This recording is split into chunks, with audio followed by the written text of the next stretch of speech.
Európskeho dňa bezpečného internetu som si odchytila víťazov súťaže zodpovedne.sk a položila im niekoľko otázok.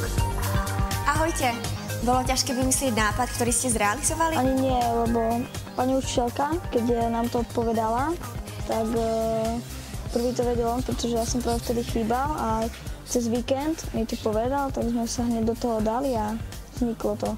Nápad, ktorý nám ponúkla škola, ktorý sme si vybrali, nebolo ťažké zrealizovať, lebo sme mali predstavu. Nevedel som presne, čo by som mohol vymysleť na tú tému, ale po niekoľkých minútach mi to úplne došlo. A na čo najčastejšie využívate internet? Najčastejšie internet využívam na vyhľadávanie informácií, sťahovanie nejakých programov alebo hudby a tak. Najčastejšie, dá sa povedať, na čítanie mojich mailových správ a pozeranie informácií, ktoré potrebujem do života. A to sú napríklad veci o hudbe. A už ste sa cez internet aj s niekým zoznámili? A ako to dopadlo? Ja sa cez internet veľmi nezoznamujem, lebo neveľmi rád chodím na také stránky. Cez internet som sa ešte s nikým nezoznámila, lebo mám dostatok priateľov a nepotrebujem, lebo je to aj nebezpečné, aj mám dosť priateľov. Na internete som sa už zoznámil s pár ľuďmi a dopadlo to klasicky tak, že sa toho pár dní na to zabudlo a už prichádzali noví ľudia. Aké sú podľa vás najväčšie výhody internetu? Je tam veľa informácií, človek tam môže vyhľadať veci, ktoré potrebuje, môže si dopisovať s ľuďmi, ktorých pozná alebo nepozná, môže sa zoznamovať s novými. Pomáha napríklad vysokoškolákom alebo stredoškolákom pri prihláškach na školy alebo, ako som už povedal, pri nakupovaní vecí. Je to výhodné.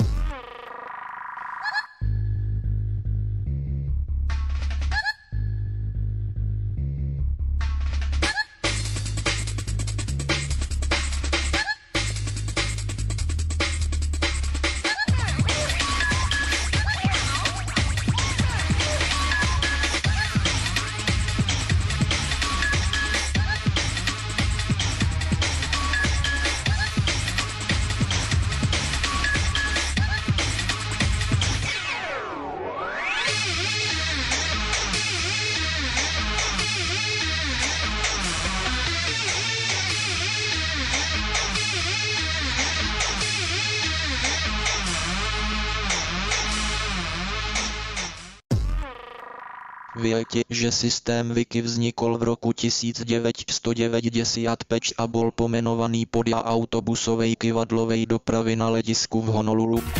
Každý, kto má rád encyklopédie, si určite klikne na odkaz www.wikipedia.sk.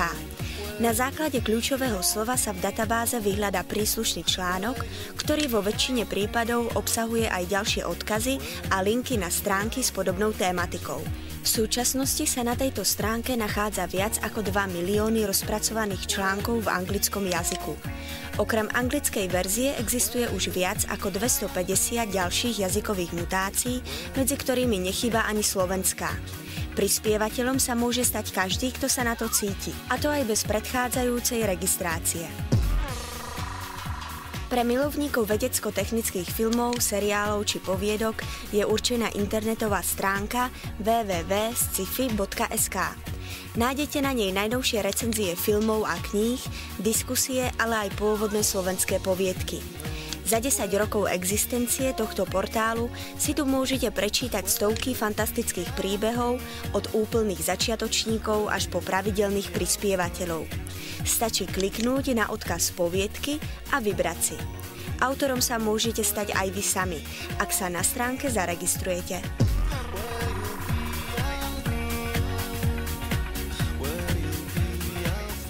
Akronymy sú skratky slov alebo vied, ktorými užívateľ vyjadruje predovšetkým často používané slovné spojenia.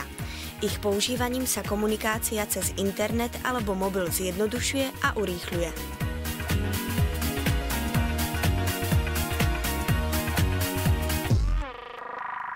Vyhlasujeme novú súťaž o najlepšie slovenské video na internete.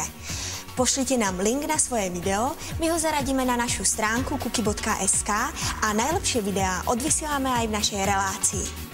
Na záver si ale pozrite videjko od kultovej internetovej dvojice Anči a Monči z Brna. Je to další díl a my vás vítáme. V minulém díle jste viděli reakce lidí, když jsme si před nimi zavázali tkaničku. A v dnešním díle uvidíte, jak jsme se pokoušeli zjistit reakci lidí na to, když je prostě láskyplně bez slov obejmeme.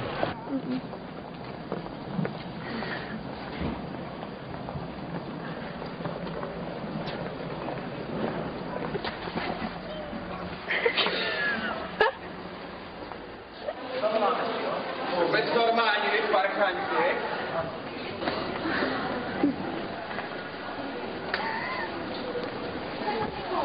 No, tak to bude dobře vysvětlat.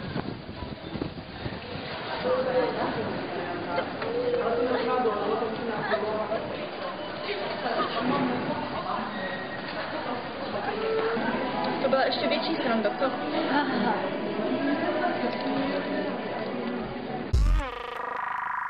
Tak dúfam, že ste sa pobavili a aj niečo nového naučili. A ani vy sa nezabudnete mať radi a objímať sa. O týždeň sa vidíme opäť a povieme si niečo o speme a taktiež vám predstavím super videotýpka z Prahy.